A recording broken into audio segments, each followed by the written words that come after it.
afternoon, ladies and gentlemen. Welcome to another bout of Propagandacast news with me, your host, Imperial Dane. Today we got another update for the Commander Revamp patch. For some reason, my brain just wants to keep saying it's the cut December, but it's Commander Revamp patch. Anyways, White Point 7.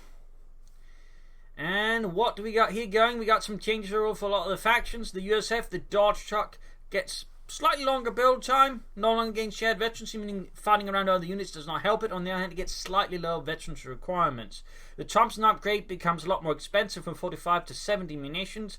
Clearly indicating that was a bit much in the pan, and they also added an H too much. Happens. And then covering fire penalty on targeted squad basically is low from 75 to 35%, meaning overall the unit's getting blasted with it. It's gonna, not feel it so badly. And then we get over to the Soviets. M42, the canister range is down from 60 to 50, meaning it's less of a just, basically artillery piece that is very small. It might still be a bit too good, but at least it's not that good anymore. And then finally, the fort headquarters is moved from two commandments to one. And the command, or around the fort headquarters now, timed ability. It's free, but still a timed ability rather than just, something you just lock down the entire, fat chunk of the map with easily. I'm not entirely sure to feel about it. It's not necessarily bad, just... It was kind of fun, but admittedly it's also just kind of busted on the right map, so this sort of requires a bit more of a setup. Moving on to the British, the fort headquarters, or fort observation headquarters now from 60 to 40. Fuel there, and apparently you can also use to reinforce nearby troops, making it overall better straight up, which is nice. It sort of lacked a lot of utility, and this gives it. Now moving on to some of the bigger changes, basically the Wehrmacht, again, German infantry doctrine, again, nothing for the stormtroopers, but on the other hand, by Jove, do the veteran squad leaders upgrade just become better. Basically, Panzer Grenadiers now get a version that's called the support package, which basically gives them rudimentary repair, which basically allows them to repair, stuff not very fast compared to say a Pioneer squad, but still they can repair tanks and so on there, which allows them to work together. The bigger one is combined arms, which means they become slightly harder to hit and they move faster within the vehicles, meaning 222s, 251s, Stuks, Panzer IVs, Panthers, Sturmpanzers, you name it. If they're close to the vehicle, they perform better. This, how the kind of supposed to be like. They're trained for cooperating with armor, so it's great to see they somehow get. Doctrinally, part of me wish it was, non-doctrinally, but it's still great. At this rate, I'm only going to be playing German infantry doctrine. And then they get a mark infantry ability, which basically allows them to mark enemy infantry, which becomes easier to hit. And of course, that means the enemy infantry can be easily hit by anything, which of course means tanks. That way, you can overall, get more, I think, reward effective playing aggressively with your tanks and infantry together. Plus, you can sort of set up.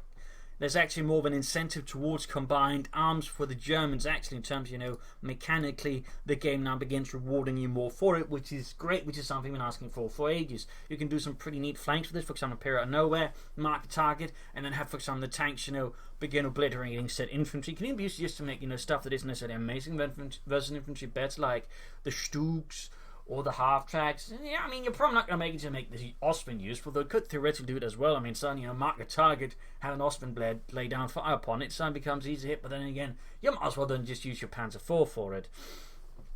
So it's only going to be a bit tricky set up, I think, for the less experienced players, but overall I think, for players like me, this is amazing stuff. This is stuff I wanted for ages and ages. This is great. I really can't wait to try this out.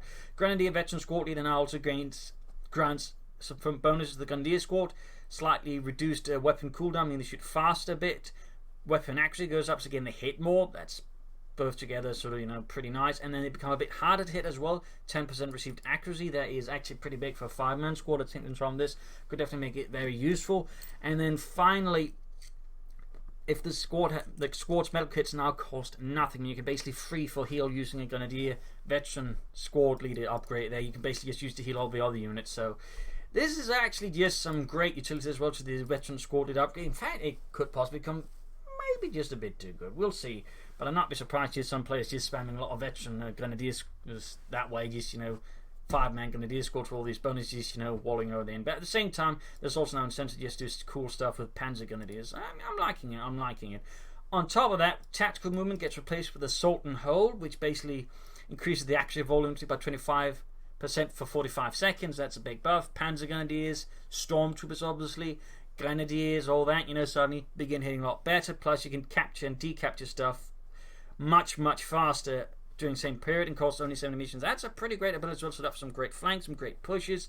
This is definitely, I think, going to be overall a fun doctrine. And then finally, the 250 half-track loses veterans who want sight bonus, but then can now reinforce nearby infantry upon gaining veterans who want, meaning that's pretty handy as well. I mean, this German infantry just became so much better. I mean, I don't know if this is going to replace all tactical movement, though it does. That's a bunch of doctrines that also gain some benefits from it. I mean, it'd be nice. It'd certainly be a lot more useful, I think, than tactical movement itself. But overall, just German infantry itself just became hugely better.